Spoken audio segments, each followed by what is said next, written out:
India Rafale യുദ്ധവിമാനങ്ങൾ ഏത് രാജ്യത്ത് നിന്നാണ് വാങ്ങിയത്?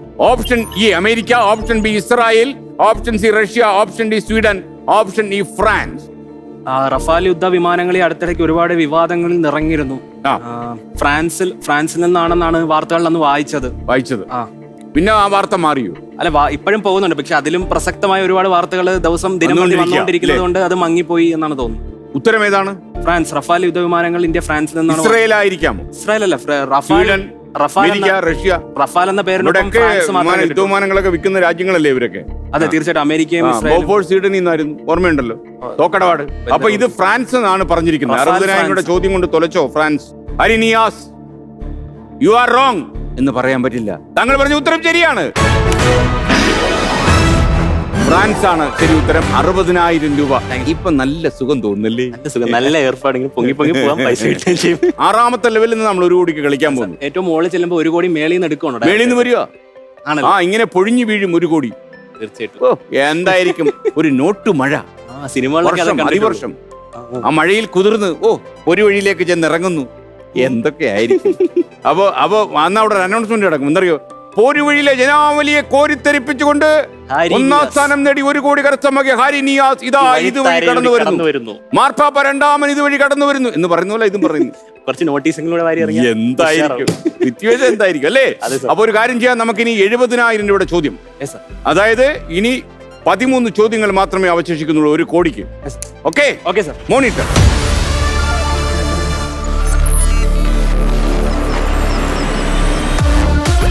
ഇനി ഞാനൊരു അളവുകോലിലേക്ക് കിടക്കുകയാണ്. എന്തിന്റെ അളവുകോലാണ് പ്രകാശവർഷം എന്ന് പറയുന്നത്? Light year. ഓപ്ഷൻ എ സമയം, ഓപ്ഷൻ ബി ദൂരം, ഓപ്ഷൻ സി വേഗം, ഓപ്ഷൻ ഡി താപം, ഓപ്ഷൻ ഇ വെളിച്ചം. നമ്മൾ സാധാരണ ഭൂമിയുടെ അല്ല, ഭൂമിക്ക് പുറത്തുള്ള സ്പേസിലെ ഏത് കാര്യങ്ങളാണേലും ഇത്ര പ്രകാശവർഷം അകലെ എന്നാണ് കേട്ടിട്ടുള്ളത്. അപ്പം അകലെ എന്ന് പറയുമ്പോൾ അത് ദൂരത്തെ ആണല്ലോ സൂചിപ്പിക്കുന്നത്. അപ്പോ പ്രകാശവർഷം ദൂരമാണ് സർ. ഇത്ര പ്രകാശവർഷം അകലെ എന്നാണ് പറയാറ്. അപ്പൊ ദൂരം കൂട്ടാം. അച്ഛനോട് ചോദിക്കാൻ താങ്കൾക്ക് നിർവാഹമില്ല. എന്നാലും അച്ഛന്റെ മുഖം നോക്കി വിവരണമായിട്ടുണ്ടോ? ഇല്ല. കരഞ്ഞോണ്ടിരിക്കുകയാണ്. ഇല്ല, എനിക്ക് പെട്ടെന്ന് നോക്കിയപ്പോ ഒരു വിഷമം. അച്ഛനെ നോക്കും. അച്ഛനെ ഇടയ്ക്കിടയ്ക്ക് നോക്കാറില്ലേ? അച്ഛനെ നോക്കണം, അതല്ലേ ഒരു മകന്റെ ജോലി. അപ്പോ താങ്കൾ പറഞ്ഞ ഉത്തരം അപ്പൊ പ്രകാശവർഷം ദൂരമാണെന്നൊരു കണ്ടുപിടുത്തമാണ് താങ്കൾ നടത്തിയിരിക്കുന്നത്. ഞാൻ കണ്ടുപിടിച്ച പേയാട് തന്നെയാണോ താങ്കൾ താമസിക്കുന്നത്? പേയാട് ഒരു നല്ല സ്ഥലമായിരുന്നു. എന്റെ ചെറുപ്പക്കാരാ, താങ്കൾ എന്നെ വല്ലാതെ നിരാശപ്പെടുത്തുന്നു. ആലോചിക്കപ്പോലും കഴിയാതെ താങ്കൾ പറഞ്ഞ ഉത്തരം ശരിയാണ്. ഓക്കെ, ഇനി നമ്മൾ അടുത്ത ചോദ്യത്തിലേക്ക് കടക്കുന്നു. ഇനിയിപ്പോൾ 80,000 രൂപയുടെ ചോദ്യമാണ്. 80,000 rupees. മോണിറ്റർ.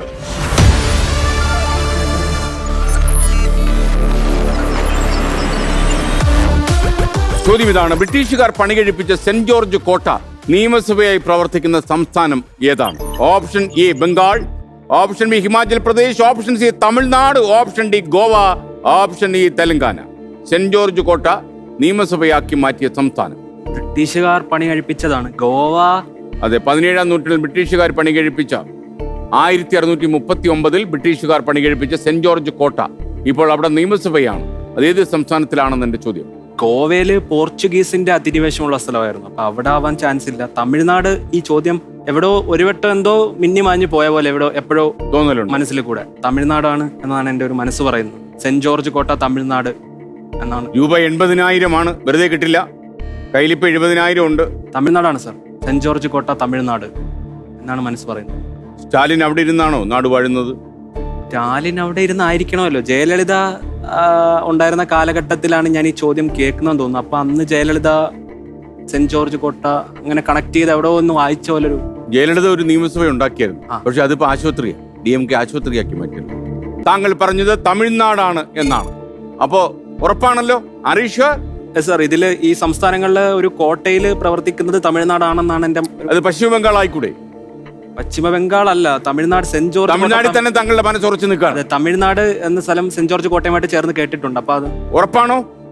ഉറപ്പാണ് സാർ. കൂട്ടട്ടോ? കൂട്ടി. താങ്കൾക്ക് നിയമസഭ പ്രവർത്തിക്കുന്ന സംസ്ഥാനങ്ങളെ കുറിച്ച് വലിയ ബോധമില്ല എന്ന് എനിക്ക് മനസ്സിലാക്കാൻ കഴിയുന്നില്ല. ഉത്തരം ശരിയാണ്.